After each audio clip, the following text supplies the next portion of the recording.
మీ పేరే? నా పేరు ఈశ్వర్ కుమార్. మీరేం పని చేస్తుంటే 7 సంవత్సరాల క్రితం ఏం చేస్తావు? నేను అంతకుముందుకు లేబర్ వర్క్, పొలం పని నేను చేసుకొని బతికేటోని. ఇప్పుడు ఈ పోలీసులు కొట్టినప్పుడు నేను నడుము కానీ కాళ్ళు కానీ ఇవి పని చేయడం లేదు.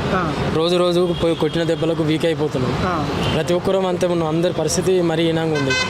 మా ఇష్యూ జరిగి 7 సంవత్సరాలు అయినప్పుడు కూడా అప్పుడున్న ప్రభుత్వం మేము రోడ్ ఎక్కినా ఎటువైనా కొడతాం చంపుతామని బెదిరించడం వల్ల మేము రోడ్లు ఎక్కలేకపోయినాం. ఇప్పుడైనా రేవంత్ రెడ్డి సార్ మీరు దయచేసి మా సమస్య మీకు అందరికీ తెలుసు, మన కాంగ్రెస్ ప్రభుత్వం అందరికీ తెలుసు, దయచేసి మా సమస్యను మీరు దృష్టికి తీసుకొని మాకు న్యాయం చేయగలరు దయచేసి సార్.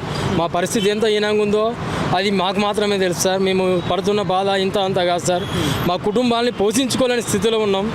దయచేసి రేవంత్ రెడ్డి సార్ మీరు దయచేసి మా ఎందుకు కనకరించురి, మా కుటుంబాలను కొంచెం జ్ఞాపకం చేసుకోండి సార్. మీరు ఎన్నోసార్లు మా దగ్గరికి వచ్చి మాకు హామీ ఇచ్చారు సార్. మీరు మా పట్ల కొంత జ్ఞాపకం చేసుకొని హైకోర్టులో కూడా మాకు న్యాయం జరిగేటట్టు చూడండి. మేము హైకోర్టు చూడు తిరిగి మేము అప్పల పాలైపోతున్నాం సార్. మీరు మాకు 100% మా తోడుగా ఉన్నారని మేము ఇక్కడ దాకా వచ్చినాం సార్. దయచేసి రేవంత్ రెడ్డి సార్ మీరు మాకు కోర్టులో న్యాయం జరిపించి ఎస్పీ పైన ఎస్ఐ పైన మమ్మల్ని కొట్టిన కానిస్టేబుల్ పైన వాళ్ళకు ఖచ్చితంగా వాళ్ళకి ఖచ్చితంగా వాళ్ళ శిక్ష పడేలా మీరు మాకు సహకరించాలి సార్. మీరు కూడా మాకు అపాయింట్మెంట్ ఇస్తారని మేము కోరుకుంటూ ఇక్కడికి వచ్చినాం సార్. దయచేసి మీరు మనకు సహకరించండి సార్. ఓకే. సో మీ పేరే? గంధం గోపాల్. సో మీది కూడా సేమ్ పరిస్థితి? సేమ్ పరిస్థితి. ఏం పని చేస్తుండే మీరు అంతమంది? వ్యవసాయం. అట్నే ఉన్నాయి ఇంకా దెబ్బలు కట్లు ఉన్నాయి ఇంకా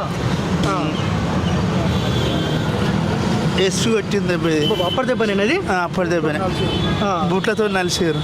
ఓకే. ఏమైనా పని చేయగలుగుతారా ఇప్పుడు? నడుము ఆస్తలేదు, నడుము ఆస్తలేదు, బట్టలు పని చేస్తలేవు, కాళ్ళు సుంకు కొడుతున్నాయి. ఇక ఇంటికాడనే బలిమీటికో బాయికాడికి. ఏం పని అంతమందికి ఏం పని చేస్తుండే? వ్యవసాయం చేస్తూ ఉండే. ఇప్పుడు ఎట్లా కుటుంబం ఎట్లా వెళ్తా ఉంది మరి? ఇక బాబున్న అమ్మ ఇట్లు ఉన్నారు. ఇక వాళ్ళే ఇక మెల్లమెల్ల పోతాయి. 2 బర్రెలు ఉన్నాయి. ఆ బర్రం కాసుకొని మెల్లగా ఇక వాళ్ళే పిండి సుతా వాళ్ళే పెడతారు పాలు. ఇక పోయి వచ్చిందంటే ఇక పడిపోవుడే. బాగా ఎక్కువ వంగి పని చేస్తే 3 రోజుల దాకా మనిషిని కాదు. రోజు టాబ్లెట్లే కడుపు ఉప్పుతుంది. ఈ ఇంట్లో కొట్టిన దానికి దీనికి ఎక్కువ ఎఫెక్ట్ అవుతుంది. ఇంట్లో షార్ట్ పెట్టిరు. ఈ కళ్ళు అందుకోసమే ఎర్రగా ఉంటాయి నాకు ఎప్పుడు. ఈ మట చెక్కలు పిడి చేసిరు.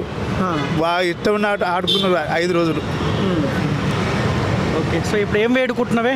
మార్పు వచ్చినది, మన కోసమే మార్పు వచ్చింది, పరిపాలన కూడా మార్పు రావాలి, మీలాంటి వాళ్ళకి న్యాయం జరుగుతుందని చెప్పి కోరుకుంటున్నాం. మాకు జర మంచిగా చేయాలి. ఫస్ట్ నుంచి మొన్న తంగినపల్లి కాడ సుతా కలిసినాం. కలిస్తే నేను ఖచ్చితంగా మన ప్రభుత్వం వస్తుంది, ఖచ్చితంగా నేను ఆదుకుంటా అని చెప్పిండు. ఓకే. ఓకే. సో మీ పేరే? మీరు కూడా ఇల్లానేనా? మీ పేరు ఏం పేరు? మహేష్. మహేష్. ఓకే. సో మీకు కూడా ఇళ్ళ తరహాలో ఇబ్బంది? అందరు కరెంట్ షాకులు, రోగాల మళ్ళీ ఎక్కించడం, చేతులకు నట్లు వేసి కిట్లు వేసి కొట్టడం, అండాన్ని పేరు బట్టి గుంజి షాకులు పెట్టిరు. మాకు నీళ్ళల్లో అది ఏది బకెట్లో కరెంట్ పెట్టి మూత్రం పోపించింది. ఘోరంగా ఇబ్బంది పెట్టారు. సో ఇప్పుడు మార్పు వచ్చింది కాబట్టి న్యాయం జరుగుతుంది మీరు భావిస్తారు? జరగాలని అనుకుంటున్నాం. రేవంత్ రెడ్డి సార్ కూడా చెప్పిండు, అప్పుడు చెప్పిండు మాకు కూడా మీకు న్యాయం చేస్తాం ఖచ్చితంగా మనం అని చెప్పి హామీ ఇచ్చింది మాకు. సార్ కూడా మాకు కూడా న్యాయం చేయాలని కోరుకుంటున్నాం. సో మనతో పాటు వీళ్ళతో పాటు వాదిస్తున్న అడ్వకేట్లు కూడా ఉన్నారు. సో ఎవరు మాట్లాడుతున్నా మీరు? ఓకే. సో ఎందుకు వీళ్ళకి ఇంకా ఎందుకు ముంగడపడట్లే ఇలా కేసు? అసలు యాక్చువల్లీ ఇంతకుముందుకు ఏం జరిగిందంటే ప్రభుత్వం ఉండే అన్న, వాళ్ళ ప్రభుత్వం ఉండే గౌరవ మాజీ మంత్రి కల్వకుంట్ల చంద్రశేఖరరావు గారి కొడుకు తారక రామారావు గారు ఉండే కాబట్టి ఇక్కడ విచారణ జరగనీయలేరు. విచారణలు కూడా అన్ని తప్పుడు రిపోర్ట్లు, డిఐజీ కానీ ఐజీ కానీ అంతా తప్పుడు రిపోర్ట్లు పెట్టడం, కోర్టుని పక్కదో పట్టియడం, కావాలని డేట్ల మీద డేట్లు. ఇప్పుడు 4 డేట్లు అడిగారు, ఏం లేదు పట్టేనా డేట్లు అడుగుతారు. డేట్లు అడిగి ఇప్పుడు 7 సంవత్సరాలు 9 సంవత్సరాలు చేయాలని వాళ్ళ ప్రయత్నం.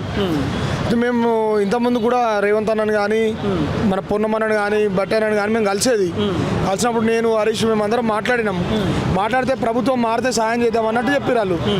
ఇక వాళ్ళ మీద కొంచెం హోప్ ఉందన్న. అది కోర్టుల తర్వాత వాళ్ళ తరపున ఎవరు వాదిస్తూ ఉన్నారు? ఎస్పీ కావచ్చు, ఎస్ఐ కావచ్చు. లాస్ట్ హియరింగ్లో అయితే ఎల్ రవిచంద్రన్ గారు వచ్చారు. ఆ సారు ఫేమస్గా అందరూ తెలిసిందే. ఆయన బీజేపీ తరఫున కౌన్సిల్గా ఉన్నారు. మన రాజా సింగ్ గారి కేసులు కానీ వాళ్ళే వాదిస్తారు. ఆయన పీడీ యాక్ట్ విషయంలో కూడా సారే వాదించారు. అయితే ఆయన వచ్చిండు. ఆయన వస్తే ఇక మనం వాళ్ళని భరించలేమన్నట్టు. అన్ని డబ్బులు మనం పెట్టుకునే పరిస్థితుల్లో లేదు. ఇప్పుడు వీళ్ళు చందాలు అడుక్కొని వచ్చే పరిస్థితి వాళ్ళది. పాపం హరీష్ వాళ్ళందరూ ఫైనాన్షియల్గా మొత్తం కొలాప్స్ అయిపోయారు. వాళ్ళు లిటరల్గా రోడ్ల మీద ఉన్నారు. ఇప్పుడు ఇంటికాడ ఉన్న కాడికి ఆడికి రావాలంటే అన్న మీకు తెలియదు ఏమున్నది అన్న, 5-6 వేల కిరాయి, తిండి అంటే ఈ కథ అంటే పొద్దున వస్తే సాయంత్రం మనం పోయేది తిన్నాడు అంత బాగా వస్తుందన్న. కాబట్టి మన గౌరవ ముఖ్యమంత్రి రేవంత్ అన్న గారిని మేము కోరేది ఒకటే ఏంటంటే వీళ్ళందరి ముఖాలు చూసి వాళ్ళని ఏమైనా ఆదుకొని ఎవరైతే ఈ ఘటనలో ఇన్వాల్వ్ అయిన ఎస్పీ కానీ డిఐజీ కానీ సంబంధిత అధికారులు, ఈ ఘటనతో సంబంధం ఉన్న అధికారులు అందరి మీద అట్రాసిటీ కేసులు నమోదు చేయాలి. ఎందుకంటే వాళ్ళు బాధితులు దళితులు ఉన్నారు, ఈ ముగ్గురు బీసీలు ఉన్నారు. వీళ్ళందరూ చెప్పారు డిఐజీ గారి ముందట ఓన్లీ ఎస్ఐ గారి మీద ఒక ఎస్ఐ గారి మీద ఒక చిన్న కేసు పెట్టి విడిచిపెట్టారు. అట్లా చేయడం వల్ల ఎట్లా జరుగుతుందన్న న్యాయం? ఖచ్చితంగా కూడా మన విశ్వజిత్ గారి పైన సంబంధిత అధికారులందరిపైన సంబంధిత సెక్షన్ కింద కేసులు నమోదు చేయాలి. వీళ్ళకి దెబ్బలు అన్న ఒక్కొక్కరు 40 రోజులు అడ్మిట్ అయ్యారు అన్న. చర్మం మళ్ళీ తోలు పలిగిపోయింది. ఆ చర్మం మన తోలు ఉంటుంది అన్న, పలిగి పుండైంది. అంతా కొట్టినా కానీ చాలా చిన్న కేసు కట్టిర్రు. అది కేసే కాదు, దానికి దీనికి సంబంధం లేదు. కాబట్టి మేము గౌరవ ముఖ్యమంత్రి రేవంత్ గారికి అన్నని ఏం రిక్వెస్ట్ చేస్తున్నామంటే దీని మీద వెంటనే రాష్ట్ర ప్రభుత్వం ఆధ్వర్యంలో సిట్టింగ్ జడ్జి తోటి విచారణ జరిపించి 6 నెలలైనా సంవత్సరం లోపలనే క్లోజ్ చేయాలి. ఇంతకంటే ఎక్కువ అయితే మాత్రం సరే వాళ్ళకు కూడా టైం ఇద్దామన్నా. 7 సంవత్సరాల కాలం పాటు వీళ్ళకు న్యాయం జరగకపోతే న్యాయ వ్యవస్థను కూడా నమ్మే అవకాశం ఉండదు కదా పేద ప్రజలు. ఇప్పుడు న్యాయ వ్యవస్థ నమ్మరు అంటే నమ్మకం పోతుంది న్యాయ వ్యవస్థ మీద కూడా, దాచిపెట్టేది ఏమున్నది. కానీ విషయం ఏంటంటే అన్న వాళ్ళు కాస్ట్లీ లాయర్లను పెట్టుకొని డేట్ల మీద డేట్లు అడుగుతారు అంతే. ఈ విషయం చెప్తారు ఓ డేట్ అడుగుతారు, ఆ విషయం చెప్తారు ఓ డేట్ అడుగుతారు. గౌరవ న్యాయస్థానాన్ని మొత్తం పక్కదో పట్టిస్తారు. తప్పుదో పట్టిస్తే న్యాయస్థానం కూడా వీళ్ళకి అప్పుడు బాధితులకు మళ్ళీ కరోనా వచ్చింది. అట్లనే ఇవన్నీ కరోనా సాగుకు 100 కారణాలు అన్నట్టు వీళ్ళ మీద జరగడానికి ఇన్ని జరుగుతున్నాయి. విశ్వజిత్ గారి మీదనైతే వెంటనే ఆయనని అరెస్ట్ చేయాలి. ఎందుకంటే అన్న వీళ్ళు చెప్తారు విట్నెస్ ఉన్నది, వీళ్ళకి దెబ్బలు ఉన్నాయి, వీళ్ళు 40 రోజులు ట్రీట్మెంట్ తీసుకున్న మొత్తం మెడికల్ రిపోర్ట్స్ కేస్ షీట్స్ ఉన్నాయి. సుప్రీంకోర్టు జడ్జిమెంట్ కూడా చెప్పినాయి 8 రోజుల కంటే ఎక్కువ హాస్పిటలైజ్ అయ్యే ఏ కేసు అయినా దాన్ని గ్రేవియస్ ఇంజురీగా పరిగణించి దాన్ని 326గా చేసుకొని దాంట్లో రిమాండ్ చేసుకోవచ్చు అని చెప్పింది. మరి ఎందుకు ఇంకా విశ్వజిత్ గారిని అరెస్ట్ చేస్తలేరో మాకైతే అర్థమవుతలేదు. ఇంకెన్ని రోజులు కాపాడతారు? ఈ ప్రభుత్వం వచ్చిందన్న, ఈ ప్రభుత్వం మరి మాటల ప్రభుత్వమేనా చేతల ప్రభుత్వమా అనే విషయాన్ని కూడా తెలుసుకోవడానికి అందరు అపాయింట్మెంట్ కూడా అడుగుతున్నాము.